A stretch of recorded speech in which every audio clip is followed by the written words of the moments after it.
Creando el alma nacional, extensión cultural, propaganda estatal e investigación en torno al folclore chileno 1910-1948. Ese es el resumido título de esta investigación gigante de Karen Donoso Fritz, quien a través de la investigación de la historia, pero también de la cultura nacional, y especialmente en la primera mitad del siglo XX y en esos años específicos, deambulamos en estas páginas por aquellas personas, aquellas gestiones realizadas en esa época para poder también institucionalizar la protección y la acción por el folclore y todo lo que ello conllevaba. Hace unos capítulos atrás, con nuestra panelista, porque sí, tenemos el honor de que sea panelista de nuestro programa, o sea, es un lujazo tener una investigadora de este nivel en música popular, en cultura e historia general, por supuesto, pero aquí la hemos traído a propósito de la música y de la música popular y tradicional o de raíz folclórica, y con ella hemos podido también deambular por esas instituciones y esas figuras, y en capítulo anterior hablamos justamente de aquello, y de alguna manera eso nos ha permitido entrar en este libro y vamos a poner foco también en aquello. Queremos hacer ese marco, queremos felicitar a Karen Donoso por este último libro, que a quienes nos siguen también por la transmisión de YouTube lo pueden ver. Salió por Lome Ediciones, ha tenido su primer lanzamiento esta semana. Hoy es la segunda intervención ya oficial y va a continuar su camino no solamente en Chile, sino que en el extranjero, y queremos recibirles a ustedes que nos siguen por radio.uniac.cl, a través de nuestro canal de YouTube, a través de nuestra app para Android, a través de nuestras redes sociales @radiouniac, a también recibir y darle la bienvenida a nuestra querida Karen Donoso, panelista de nuestro programa. Felicitaciones por el libro. Gracias, Muriel. Me alargué en la intro más de lo debido a lo mejor, pero quería hacer esos vínculos porque tú ya nos habías traído a colación este tema de alguna manera, y claro, ahora en profundidad con este libro. Primero que todo, darte esas felicitaciones por este trabajo y preguntarte cuánto, ¿no?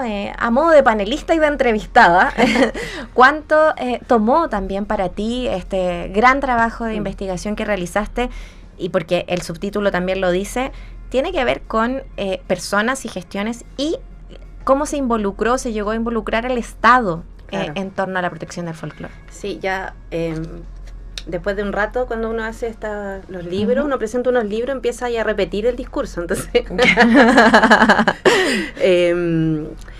claro, porque el libro es como resultado también de mi tesis doctoral, que, bueno, esos son 4 años de trabajo, y yo hice el doctorado además en el contexto, yo entré al doctorado el 2019, y salí el 2023, entonces me tocó estallido social, pandemia, y todas esas cosas que en una investigación como esta, que tiene que ver con los archivos, ¿sí? Cuesta mucho, pues como costó mucho entrar a los archivos, entonces fue un momento difícil para la escritura, pero el tema... O sea, la primera vez que yo dije quiero investigar esta cuestión fue en la tesis de la licenciatura hace 20 años atrás, entonces el contraste es como las preguntas que tiene el libro son de hace 20 años, pero o sea, este tema te torturaba desde hace mucho rato, como y además, bueno, lo tiraba a la talla un poco el miércoles en el lanzamiento, pero claro, cuando yo empecé a estudiar historia, estos no eran temas muy habituales en la historia, y menos en la escuela donde yo estudié, que era la USACH, que era historia social, además, muy comprometida con las transformaciones sociales. Yo pensaría que este tema también encaja perfecto, y lo hace. Claro, pero hubo que darle una vuelta, entre que aparecieron, no sé, pues nuevas formas de entender la historia cultural, los vínculos entre la historia cultural y la historia social. La historia política también me sirvió mucho. Yo trabajé muchos años con Verónica Valdivia, que es una historiadora. Fue mi profe. Fue profesora de muchos periodistas en USACH, sí. Sé que la recuerdan con cariño. Mucho cariño. Me iba pésimo al final, pero es que era tanto, ¿no? Y en el fondo todos y todas, no fuera bien, no fuera mal, que no transitamos en el mundo, pero es que era muy exigente, y uno aprendía mucho. Más allá del resultado final de cómo pasaba ese curso, es como uno aprendía muchísimo. Y los chiquillos decían, pues yo fui ayudante de ese curso en periodismo, y decían que si tú llegáis 5 minutos tarde, te quedáis perdido. Sí, no porque te dejara fuera, no, al contrario, sus puertas siempre estaban abiertas, pero el tema es que si llegabas 5 minutos tarde, llegaste 5 minutos tarde a la historia de Chile. Así que nadie llegaba atrasado por puro como autodisciplina, de no quedar colgado de la clase. Total. Entonces la Verónica, que ella es un referente de la historia política en Chile, y de esto que se llama la nueva historia política, que es abrir la historia política desde la institución y los partidos hacia las personas, pues, hacia las militancias. Entonces, con ella yo aprendí a entender el Estado. Y eso para mí es fundamental para poder después trabajar políticas culturales, porque en el fondo cómo se configura el Estado chileno en el siglo XX. Cuando logro entender eso, logro insertar ese tema en ese. Entonces, ahí quiero decir al tiro una cosita, que el libro se llama Creando el Alma Nacional, y es un guiño a un libro de la Verónica Valdivia que se llama Creando el Chile del siglo XX, donde ella hace una relectura del proceso político, social del Estado entre 1918 y 1938. Se suele decir que el año 25, como cambia la Constitución, claro, hay un par de revueltas en el año 24-25 militares, entonces dice, siempre como que quebramos la historia de Chile el año 25, como que ahí empieza algo nuevo, y ella dice, no, pues esto se está gestando antes, esto se está gestando en las décadas de 1910, entonces el año 25 como una bisagra lo hace entender ella, y yo me cuelgo de eso obviamente, y también caché que el periodo 1910-1948 y el 25 da cuenta como también de esta transición, porque cambia, o sea, se mete el folclore, pero a un Estado que está en transformación también. Igual es súper difícil, y sobre todo entendiendo lo que significa un cambio de constitución, que lamentablemente nosotros no sabremos cómo fue eso, pero finalmente, claro, en la idea de, lo tiro un poco a la talla, porque claro, es un siglo de historia también, pero ojo que es un siglo desde el 1925, un siglo desde una constitución de nación, independencia y todo lo que significó acá. Entonces, claro, como que se nos olvida que Chile es súper joven, muy joven. Y además, y las políticas o la forma en la que nosotros entendemos la nación chilena, la identidad chilena, también son discusiones que tienen 100 años. No es tanto. Claro. En la larga historia es poquito. Es como, y eso también pienso, o al menos quiero creer que la historia, cuando hacemos esa proyección de que, oye, hace 100 años nomás que estamos discutiendo esta cuestión, nos permite también empoderarnos y entrar en la discusión, pues. Porque no una discusión solo del pasado, una discusión del presente también, pues. ¿Cómo entendemos la identidad nacional ahora? ¿Cómo queremos proyectar las nociones de comunidad nacional? Y cómo también nuestras definiciones han sido forjadas y definidas por el aparato estatal, ya sea a través de sus políticas educativas o de las políticas culturales, de la publicidad, de la propaganda, de alguna manera estar siempre.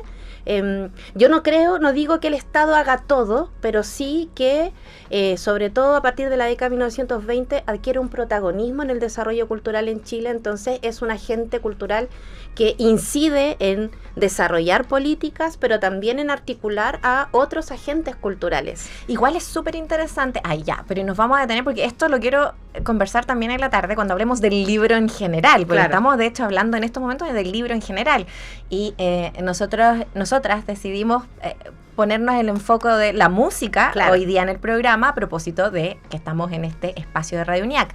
Pero aprovecho de invitarles para el conversatorio que vamos a tener hoy día con la Karen, recreando un poco este espacio y la idea de una presentación distinta, ¿no? Sí. En que no haya monólogos, sino que bien conversado, pero que también sea una suerte de, no sé si entrevista, pero como que gatillar ciertos ejes. Y vamos a estar las dos.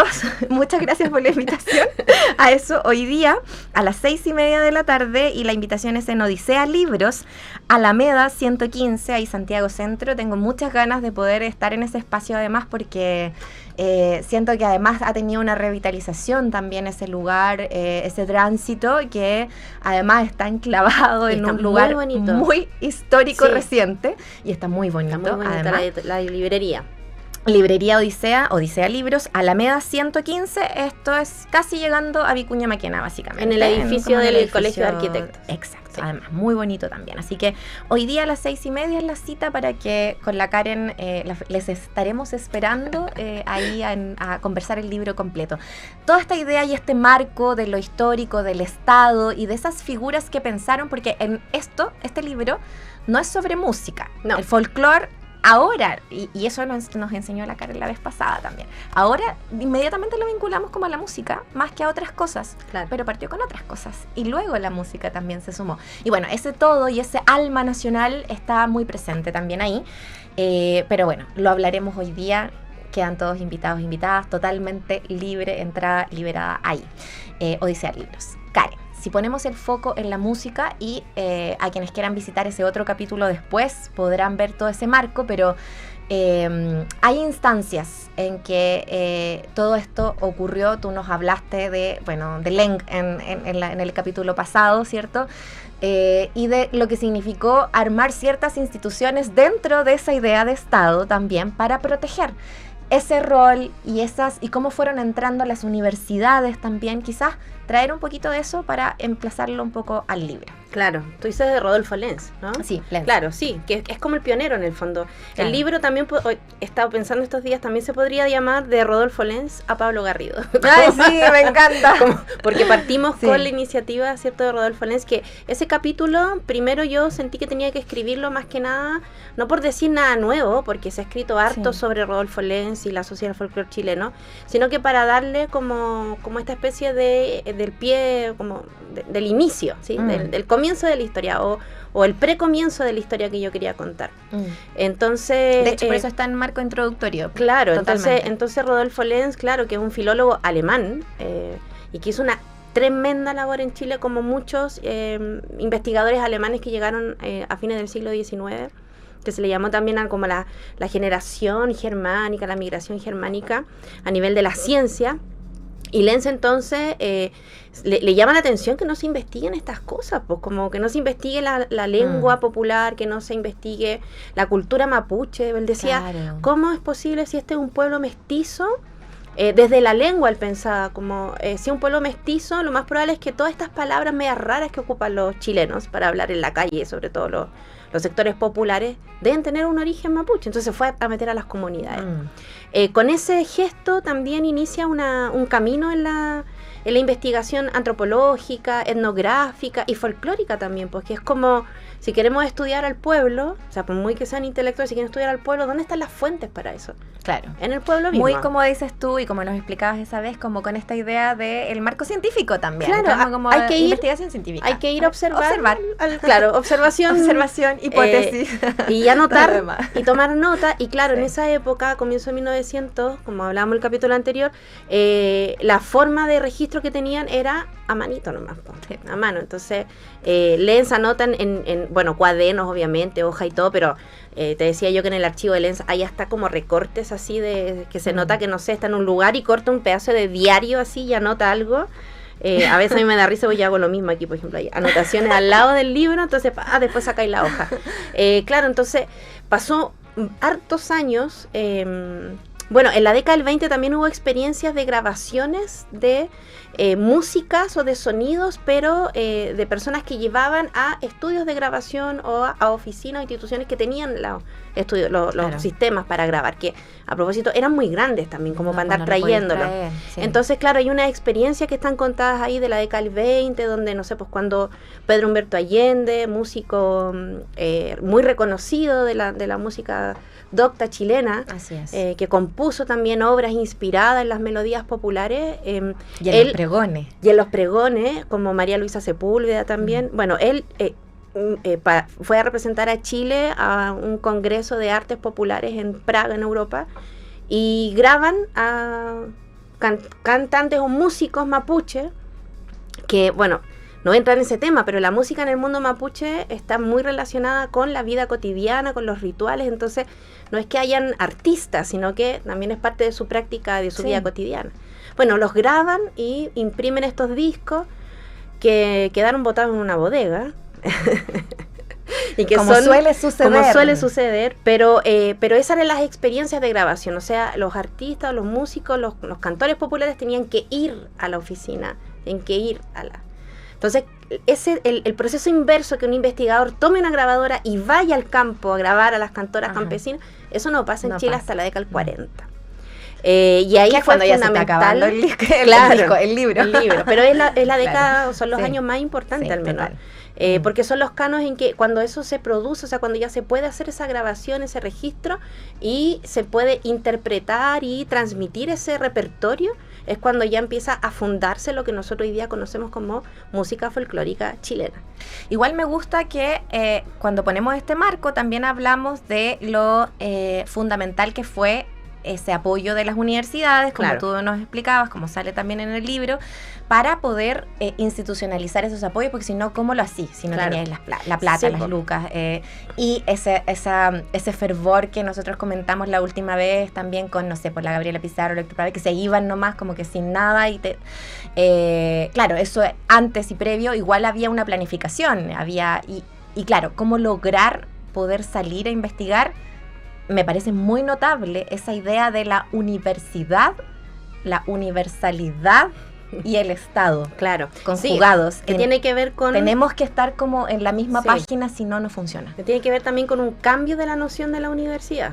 Como no es que la universidad de repente... Se le ocurrió, o sea, claro. Y allí también yo trato de explicar un poco por qué a Rodolfo Lenz no le resulta y a la gente de la década del 30, 40 sí les resulta, porque hay un cambio en la definición de la universidad, que eso pasa en la década del 20, a fines de la década del 20. La universidad dice... no podemos seguir siendo solo una institución dedicada a formar los profesionales del futuro, sino que tenemos que abrirnos a la formación de la cultura chilena. Y ahí es cuando la universidad se pone la misión de ser como una especie de faro cultural, ¿cierto? De faro. Algunos investigadores dicen que la Universidad de Chile fue el gran ministerio de la cultura durante el siglo XX. Yo creo que comparte eso también con otras instituciones culturales del Estado que están medio invisibilizadas, pero efectivamente la universidad se toma ese rol. Y ahí en ese rol es muy importante el papel del Juvenal Hernández, que era el rector, pero también de Amanda Labarca, ¿cierto? Que fue por muchos años la directora del Departamento de Extensión Cultural y la que estaba encargada también de organizar las escuelas de temporada de la Universidad de Chile, donde se abría la puerta, y la escuela de temporada tenía esa noción, pues que la universidad abriera sus puertas a personas que no fueran estudiantes universitarios, podían ser egresados, titulados, pero también los trabajadores. Pues. Extensión cultural. Extensión cultural, claro, en el verano, que fueran a tomar clases de distintas cosas. La escuela de temporada iban desde astronomía, como arquitectura, biología, música, poesía, eran un programa gigante. Me parece que ahora la universidad está tratando de retomar esa idea, pero un programa muy gigante de formación ciudadana también, pues, ¿sí? Como de abrir las puertas de la universidad. Entonces, en ese proyecto universitario es donde se logra concretar la existencia de primero una comisión y luego un programa de un instituto de investigaciones del folclore musical. Claro. Y de alguna manera eso confluye, y ahí es otra mirada que yo trato de darle al libro, que no basta solo con los desarrollos institucionales, sino que también son importantes las personas que están ahí. Es que sí. Y que presentan la idea si no también. hubiesen sido esas personas, quizás hubiese sido mucho después o quién sabe, sí. Al final es también, me gusta mucho de este libro, y lo iba a comentar también hoy día, pero ya que lo dices, que es el valor de la persona, ¿no? Es el valor personal de la gestión y de la... De poner en valor, de saber poner en valor y seguir adelante empujando, independientemente de lo que pase también. Como que las agendas personales sí. se van, hay un espacio de desarrollo de tu proyecto también. Y eso un poco es lo que trato de mostrar también, o sea, no sé, pues Domingo Santa Cruz, que era el decano de la Facultad de Arte, recorriendo Estados Unidos y pidiéndole a los gringos que nos pasen material para poder hacer el trabajo que además se estaba sugiriendo realizar. Eso es interesante. O Pablo Garrido, que ya en la década del 20 estaba diciendo el Estado tiene que imprimir las canciones, tiene que hacer esto otro. Cuando él tiene la oportunidad en una oficina estatal, él lo hace. Pues, como... Claro. Sí. Nada, es que me estaba acordando y estaba tratando de buscar esta parte donde salía justamente Domingo Santa Cruz. Estoy leyendo el libro de la Karen al aire. Nos vamos a ir a la música al tiro. Domingo Santa Cruz señaló que los únicos registros sonoros de música folclórica chilena se encontraban en Berlín, Washington y Buenos Aires, todos levantados por investigadores extranjeros. Otro estudioso alojado en la Universidad de Chile, Jorge Urrutia Blondel, señaló que ya era necesario articular un programa de investigación seria en el país, actuando en base a un plan que considerara aspectos geográficos, sociales e incluso temporales. Es decir, el calendario de eventos y festividades populares. Me gusta como ese situarse en ese lugar, como de decir, estamos exigiendo, ya pues, ¿cómo es posible que estén todos afuera y nosotros no tenemos nada acá? Y me los imagino un poco así, ya así como, ya pues. Claro. Ya pues. ¿No? Y además lo importante, que es otro elemento que yo traté de tomar ahí en el libro, todo el rato el contexto internacional, como porque ellos dicen ahí en los textos, en Chile no pasa nada y en otras partes está todo pasando. Entonces, bueno, hay que ir a buscar qué es lo que está todo pasando.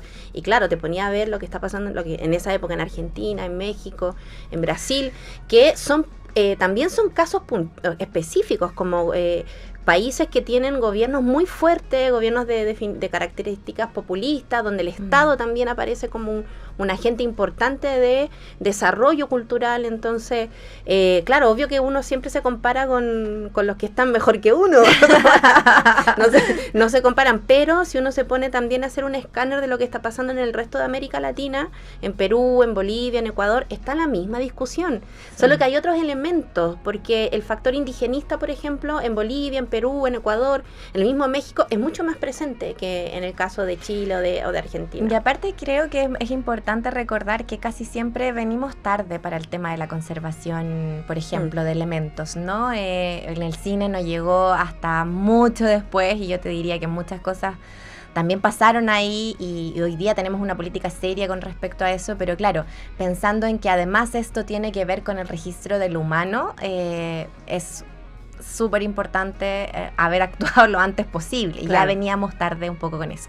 Lo que tú escogiste musicalmente para hoy tiene que ver con el disco Aires Tradicionales y Folclóricos de Chile, canciones que tomaste de ahí para poder musicalizar y contextualizar esta época, desde zamacuecas o canciones tradicionales, que tienen que ver con eso, como la búsqueda, el ir, el registrar, el observar, escuchar, registrar. Cuéntanos un poco de esta selección. Te iba a decir que escucháramos las dos primeras. Sí, las tengo juntitas. Y, claro, y en el orden que me las pasaste. Sí, y a la vuelta de repente las desmenuzamos, porque perfecto. Las dos que elegís tienen que ver con dos formas de trabajo que tenían los investigadores del Instituto de Investigación. Bueno. Entonces no solamente pongan atención a la música y a su letra y a sus melodías, sino que a el registro. Claro. A lo mismo. Negro Querido, ¿sí? Zamacueca, para piano de José Sapiola, y La Pastora, que es una canción tradicional recogida por Carmen Álvarez. Es lo que vamos a escuchar aquí en Tantas Canciones Buenas, en nuestro espacio de panel con Karen Donoso. Continuamos aquí con nuestro programa Tantas Canciones Buenas, en nuestro espacio de día viernes que dedicamos a nuestros panelistas también. Y hoy día viene como un poco panelista, un poco entrevistada. Yo debo reconocer que la he estado entrevistando por su libro, porque me parece un súper importante libro, necesario además para entender cómo se conjugan tantos elementos para proteger nuestra propia cultura. Creando el Alma Nacional es un espacio de tiempo, además de investigación, entre el 1910 y el 1948, que nos propone ese espejo, ¿no? ¿Qué pasaba con nuestro país? ¿Qué pasaba con nuestro Estado? Y ahí también, ¿de qué manera pasó a ser tan importante el reconocimiento, autovalor del folclore nacional, pero también su registro, conservación y difusión más tarde, y para todo lo que iba a ser después también esa creación? Así que bueno, con la Karen Donoso, nuestra panelista de música popular y de raíz, hoy día estamos entrando en su libro, que es su última publicación, pero que lleva muchos años en su cabeza y en su escritura, a propósito también de ser un proyecto doctoral y de título además. Karen, estábamos hablando de este disco, o sea, de este disco que se llama, donde hemos estado sacando estas canciones. En realidad es un álbum. Un álbum, perdón. Claro. Un álbum. Aires Tradicionales y Folclóricos de Chile. Uno tiende a decirle disco y a sí. todo, y de hecho ahora ya ni siquiera estamos casi que... Ya no existen los discos. Los discos impresos sí, están cada vez poco. menos, todo se sube a plataforma, así que sí, bueno, pero sí. Una viene como de una generacional. De hecho, después se heredó, porque álbum es una colección de cosas. Claro. Pueden ser fotos, ¿cierto? Claro. Claro. y en este caso una colección de discos que eran pequeños, o sea, eran grandes, pero no te caía tanta música, los de 78 revoluciones por minuto, entonces eran 10 discos, y eso constituye Eso un era el álbum. Y después se heredó el nombre. El nos nombre, y quedamos nosotros como- decimos el álbum de tal persona, Claro. pero igual se te cae el cassette cuando decía el álbum, no, ya nadie dice eso. El álbum En de algún Ricardo momento se Arjona. nos va a caer el cassette cuando... O sea, el bueno, se nos carnet, cae el carnet. no el cassette, el carnet. Se nos cae el carnet cuando decimos cassette, cuando decimos álbum. Algún día se nos va a caer cuando digamos disco. Pero Claro. por ahora, claro, en este álbum, que son aires tradicionales y folclóricos de Chile, escuchamos primero La Pastora y luego Negro Querido. Sí. Bueno, estas dos fueron un buen marco también para hablar de música, ¿no? Sí. Y cómo se recogía. En este caso, el segundo, un negrito muy fino, el negro querido, que es como se llama, dice Zamacueca, además lo dice uno de los profesores, ¿cierto? Zamacueca de José Sapiola.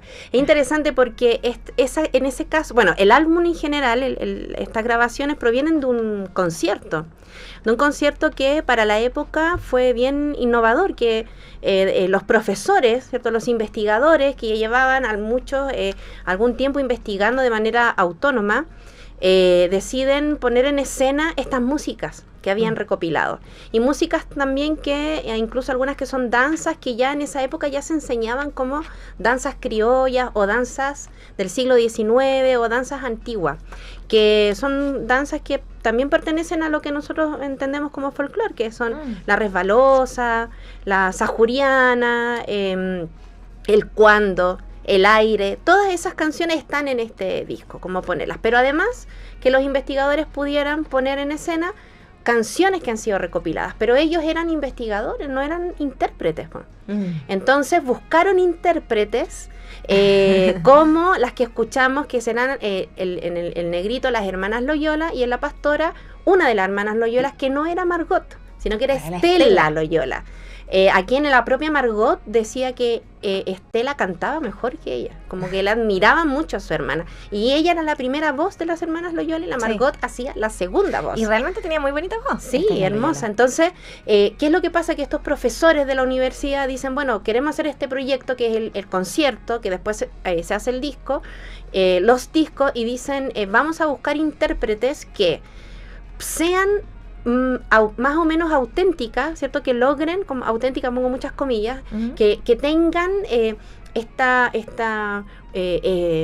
capacidad de interpretar este repertorio lo más cercano, lo más parecido a cómo se escucha en los territorios populares, en el campo, pero que sean personas más o menos ilustradas para que puedan entender lo que nosotros les estamos enseñando, como que tengan la ductilidad de poder aprender. Entonces, es bien interesante porque esto lo dicen los profesores, pero también está el testimonio de la Margot Loyola, que dice que ellas estaban en su casa, vivían con su mamá allá en Santos Dumont, y llegan los profesores a buscarlas.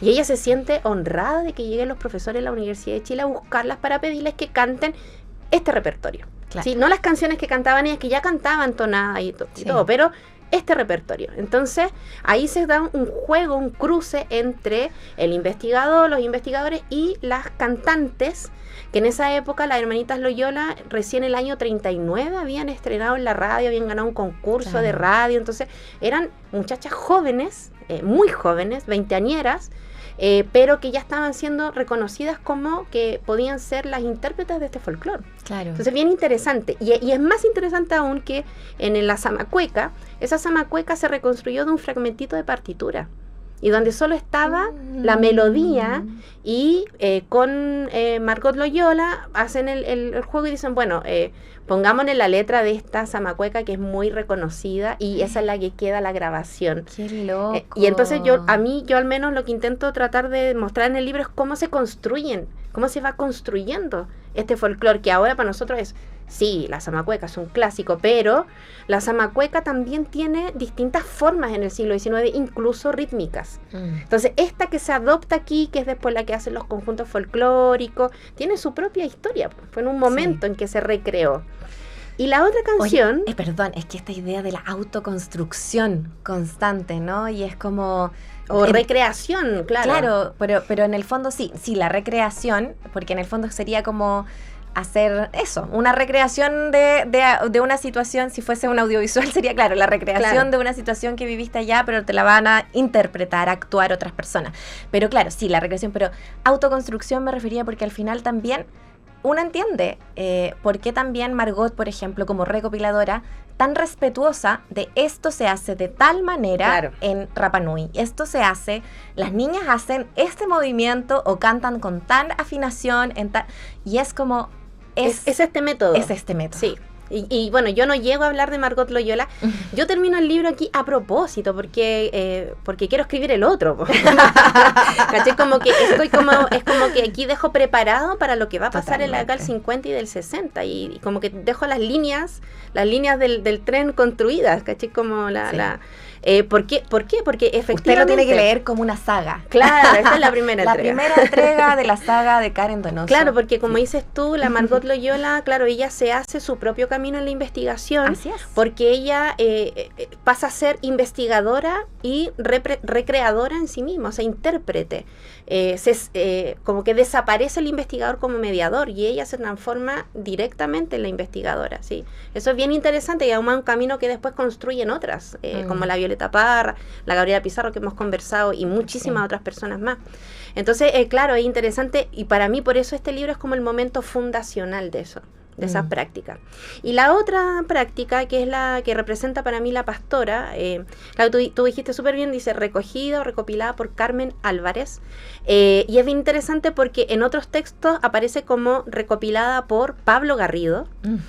Entonces, ahí uno empieza a jugar con la interpretación y también a tratar de entender lo que los propios investigadores hacían. Pablo Garrido, que tiene una posición política con respecto al folclore, ¿cierto? Y al uso del folclore, y eso está en el capítulo 5, así, full desarrollado. Me lo marqué. Ahí. Pablo Garrido por sí mismo. Claro, en sí mismo, su propia agenda. Bueno, entonces, claro, Pablo Garrido es quien lleva a Carmen Álvarez al instituto a grabar esta canción. Y claro, no se pone recopilada por él, sino que recopilada por Carmen. Por ella. Y es interesante porque la letra de la pastora, que me di cuenta el otro día en el lanzamiento que la cantaron, habla del oficio. Es casi como una descripción, una caracterización del oficio de una mujer que trabaja criando ganado, ¿sí? Como y el detalle, la descripción. Entonces, ahí hay otro método, ¿sí? De llevar al cultor o llevar al artista popular a la grabación, a la oficina. Y eso pasa también en este disco con otros intérpretes como Pepi Carte, que también lo tenemos para escuchar. Sí. Bueno, ¿te tinca si lo vamos a escuchar? Sí. Vamos a lo que viene aquí y de ahí seguimos con... lo que sí, no sé si escuchamos primero el costillar, ya que nombraste a Pepi Carpe, o si escuchamos la refalosa recogida por Amanda Cunha. Las dos juntas. ¿Las dos juntitas? Sí. Me parece muy bien, entonces. La que quiera maestro, la refalosa y el costillar, y ya las comentamos acá junto a Karen Donoso en nuestro programa, aquí en Radio UNIAC, tantas canciones buenas. Y nos encantan los libros sobre música, sobre cultura, sobre cómo esta se une también y se piensa desde el interior de un país, de un estado, de una construcción también que no fue como por osmosis, fue construida. Y eso también es lo que nos relata las páginas del libro de Karen Donoso, Creando el Alma Nacional, y que hoy día estamos recogiendo a través de la música y el trabajo de la recopilación musical y del folclore entendido, y que como también esa institucionalización también al momento de llevarlo a la investigación. Y esto obviamente iba en paralelo con todo lo demás, con las costumbres, con la artesanía, con la réplica de lo cotidiano, con las leyendas, con la literatura. Cuentos, sí, poesía. Y pensaba y dije justamente no literatura, sino que como leyendas por la oralidad, ¿no? Por el tema de la oralidad también presente ahí. Pero para mí pasa también después con la música, y eso es muy importante porque justamente ya estamos llegando al final del programa, entonces necesito preguntártelo porque cierras también con la idea de la hegemonía del folclore. Recién pasaban estas canciones, quiero que lo comentemos, pero quiero que comentemos también este concepto, que me encanta que hayas cerrado con eso, porque al final también en ese trabajo de valorización pasa que hay cierto cierto espacio que también se queda como hegemónico. Claro. Y eso es muy interesante también que ocurra, Karen. Sí, porque una de las tesis del libro es que, claro, hay un consenso, podríamos decir, social o cultural, político-cultural, de que es necesario reconocer las manifestaciones populares o culturales populares para la identidad nacional, porque, como decía Facundo Cabral, son los pobres los que le dan la identidad a los pueblos. Entonces, esto es algo muy contemporáneo, pero él decía eso. Y los pobres y los pueblos cambian. Claro, pero claro, ¿qué de ese pueblo va a ser el folclore? Eso es un debate. Esa es la discusión. No todo pasa adentro. ¿Y qué pasa a ser? Yo veo que en los argumentos para decidir qué es folclore y qué no es folclore, en esos argumentos hay un montón de cuestiones políticas que debaten lo de la cultura, cómo se entienden las clases sociales. Hay un montón de elementos. Por eso yo digo que la discusión por el folclore vehiculiza otras discusiones.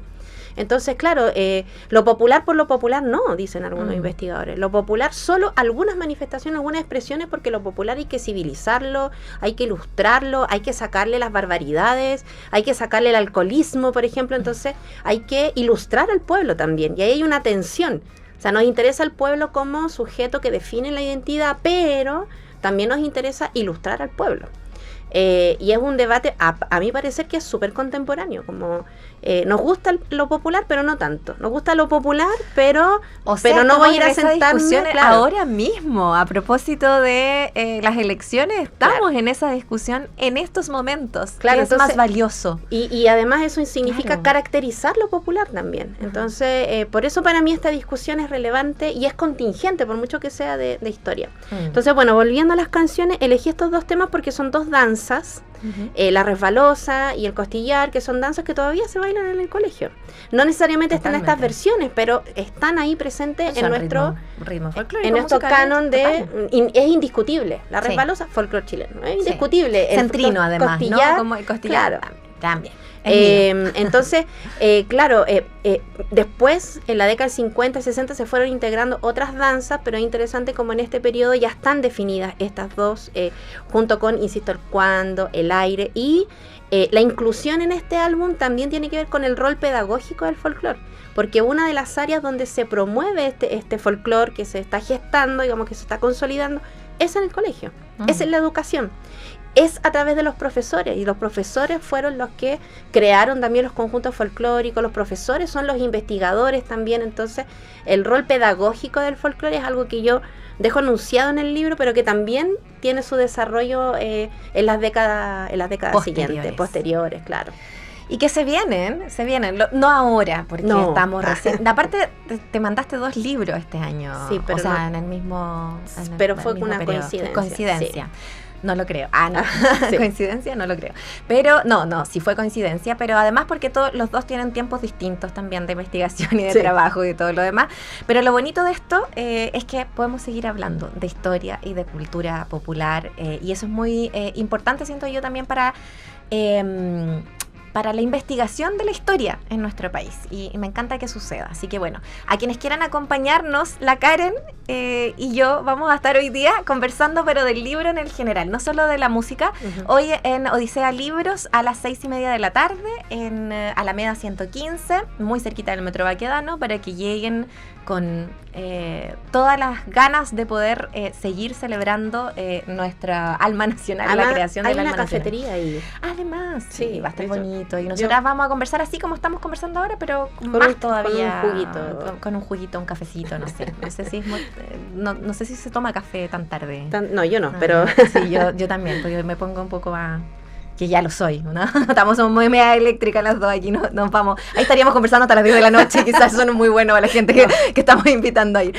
Karen Donoso, como siempre, muchas gracias. Nos encanta este panel mensual también que une historia, que une esa valorización también por nuestro folclore, por nuestras raíces, por la música popular, y bueno, nos encantó, y ojalá se lleven este libro. Está por Lome Ediciones, estará en Odisea Libros también está, para que lo busquen, Creando el Alma Nacional. Karen Esther Donoso Fritz, muchísimas gracias. Gracias a ti. Y cerramos con esto que lo vas a presentar tú, que es una cueca.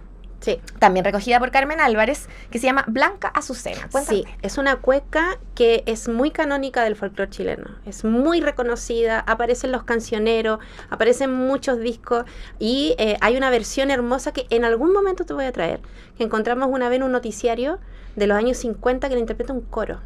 Maravillosa.